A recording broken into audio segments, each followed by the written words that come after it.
Okay. Now, we have a very special guest joining us. He's an author, activist, and everyone's favorite cultural expert. You may know him from Netflix's Queer Eye.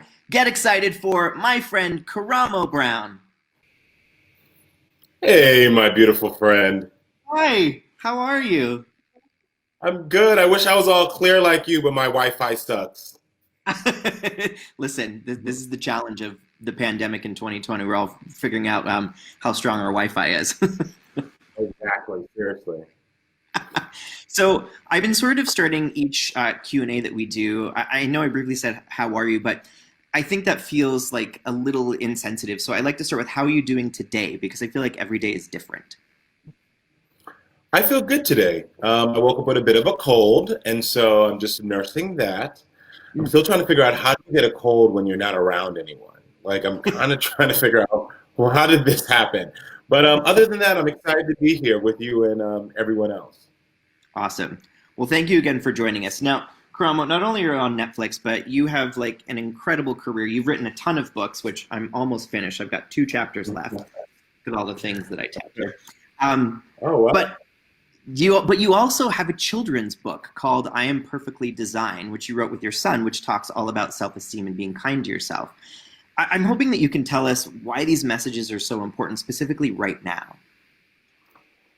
Well, I think a lot of times that we think our self-esteem is just going to pop up and appear one day, but we don't realize that self-esteem is a daily practice.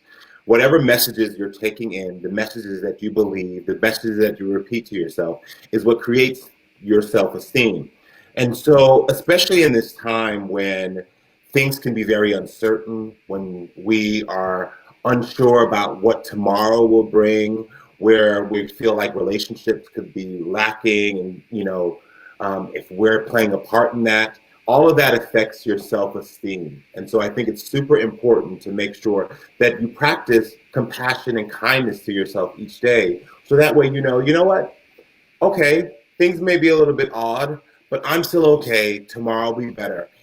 By focusing on the positive things that are happening. You woke up. You might have had a little something to eat. You might have had a little something to drink. You might have had one person to talk to. All of these little things are little positive nuggets that you can hold on to. That's amazing. Do you mind telling us maybe like one thing that you do for yourself in that regard? Sure. So one of the big things that I do, which a lot of people don't realize, is that most of us experience grief and loss every day, but we only think of grief and loss when it comes to death or losing a family member or a friend or something. And what happens that we don't realize is that during this pandemic, most of us are grieving because we have lost the certainty of tomorrow. We've lost financial stability. We've lost access to friends. We've lost access to the life we know. And you have to grieve all of that. And so every day I give myself space to grieve what I thought today was going to be like, so that I can heal myself and appreciate what today is actually happening.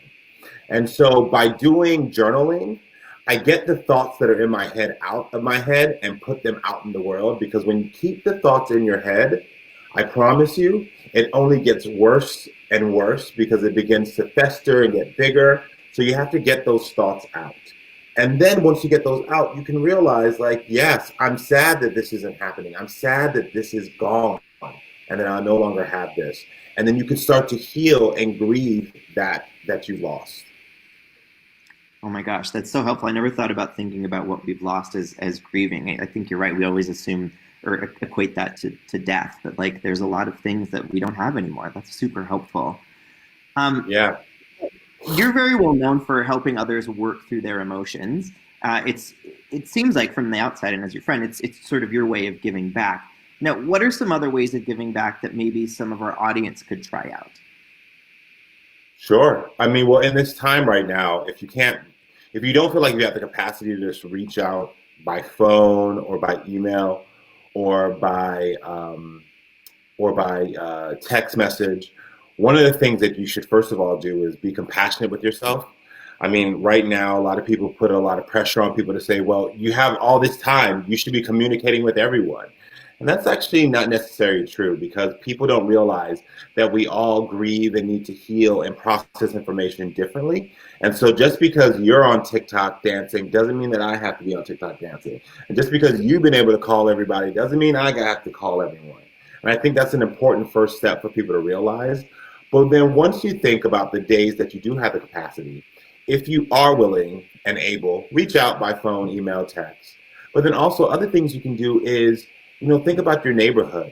Right now we're all told to be 6 feet apart, which is super important so that we can support those who might be vulnerable. But if you have a neighbor that's across, they might not have had any human contact or connection for these past couple of days. Sometimes it's easy as just going out to your front door where you're still 6 feet apart or even more and just waving and doing what you did at the beginning of this and asking, how are you? And I think that's an easy step that people can take. And you know what I mean? And just figuring it out. A friend of mine also just found the address to which I like this idea, to a senior citizens home. And he just decided to write letters, random letters, not knowing any of the people, just to say, hey, how are you? What's going on? Write me back if you can. And I thought that was a nice way to still communicate, but to give something to someone else that they're super not expecting. Yeah, I love that sort of that surprise connection. I think sometimes can be so powerful. I love that idea. That's so nice. Karamo, we just have like 1 or 2 minutes left. I'm just curious, like, what are some things that you're working on right now that you're excited about? Hopefully the new season of Queer Eye will be coming out very soon. Wink, wink. And I also have a podcast where I talk to very inspirational people who are celebrities or people that live in the world. One of my favorite guests this season is this amazing, handsome guy by the name of Spencer. He has the biggest, brightest smile ever, and so he's on my podcast. So I'm super excited about that because those conversations are really, really inspiring and really transformative. And so outside of Queer Eye and that, I think the rest of my time is just about taking care of myself and checking in with myself and saying, how am I feeling today? If I don't feel okay, you know what? I'm going to stay in bed. And if I do feel great, I'm going to go run around my neighborhood. It's just really just taking care of myself right now.